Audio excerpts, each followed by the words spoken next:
நாளா பிரிஞ்சுட்டாங்க. அதாவது ஓபிஎஸ் அவர்கள், சசிகலா அவர்கள், டிடிவி அவர்கள், தற்போது செங்கோட்டையன் அவர்கள். இப்போ எடப்பாடிக்கு எதிராக இருக்காங்க. இவங்களுடைய மூவ் என்னவா சார் இருக்க வாய்ப்பு இருக்கு? அதான் இன்னைக்கு முன்னாள் அமைச்சர் பேசினார்ல, இவங்களுக்கு தைரியம் இருந்தா தனி கட்சி ஆரம்பிச்சு தனி சின்னம் வாங்கி ஜெயிச்சு காட்டுட்டோம் அப்படின்னு சொன்னார்ல. இப்ப இன்னைக்கு இப்போ கொஞ்ச நேரத்துக்கு முந்தைய சொன்னாருங்க. அதுக்கப்புறம் தான் சேகர் பாபு பேசினாரு. புதிய தலைமுறையில் தான் கேட்டேன். அதுக்கப்புறம் நானும் என்னோட கருத்தை சொன்னேன். தனி கட்சி ஆரம்பிக்க மாட்டாங்க.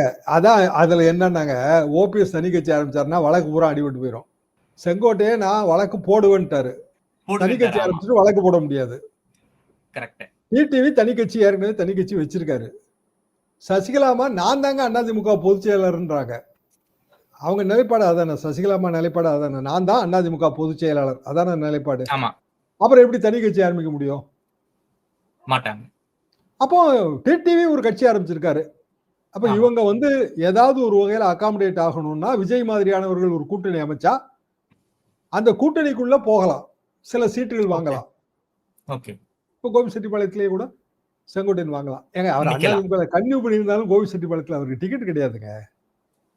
எஸ், எடப்பாடி கொடுத்திருக்க மாட்டாரு. நிச்சயமா அது அவருக்கே தான் தெரியுமே.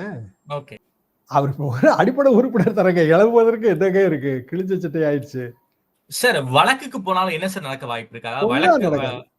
ஒன்னும் நடக்காதுங்க. வழக்குக்கு போனால் இன்னொரு லிட்டிகண்டா அவர் மாறுவார். அதிமுக உரிமை சம்பந்தப்பட்ட இன்னொரு வழக்காடி. அப்போ அந்த கார்டை யூஸ் பண்ணணும்னு பிஜேபி நினைச்சா யூஸ் பண்ணும்.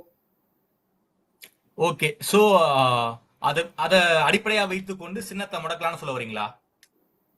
எடப்பாடி பழனிசாமி பிரஷருக்கு பணி இல்லைன்னா அதை நோக்கி தான் போகும். என்ன சார், அதாவது தொகுதி பேரத்துக்காக ரெட்டலை முடக்கக்கூடிய எல்லை வரைக்கும் பாஜக போகும்னு சொல்ல வரீங்களா? அவங்க ஏன் முடக்குறாங்க? தேர்தல் ஆணையம் தானே முடக்க போகுது. சரி, தேர்தல் ஆணையம் இது வரைக்கும் முடக்கிறதுங்கிற அந்த ஃப்ரீஸ் வார்த்தையே தப்பு. டெம்பரரி நான் யூஸ்ங்கிறது தான் சரியான வார்த்தை.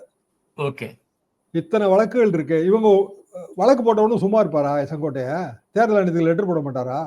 ஏன்னா செங்கோட்டையனை பட்டியல இருந்து நீக்கணும் இல்லைங்க. தேர்தல் ஆணையத்துல ஒரு பட்டியல் இருக்குங்க. அந்த பட்டியல்ல யாரு கட்சியோட இந்த போஸ்ட்ல யார் யார் இருக்கான்னு கொடுத்துருப்போம். அமைப்பு செயலாளர் பதவியில் அவர் இருக்காருன்னு நினைக்கிறேன் செங்கோட்டையன் அவர்கள்.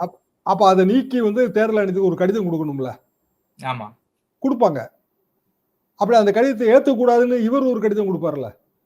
ஆமா, அப்ப தாவா ஆகும்ல. அது சைமல்டேனியஸா அவர் ரெண்டு வேலை பார்ப்பாரு. ஒண்ணு கோர்ட்டுக்கு போவாரு, இடைக்கால தடை கேட்பாரு, இன்னொன்னு தேர்தல் ஆணையத்துக்கு போவாரு.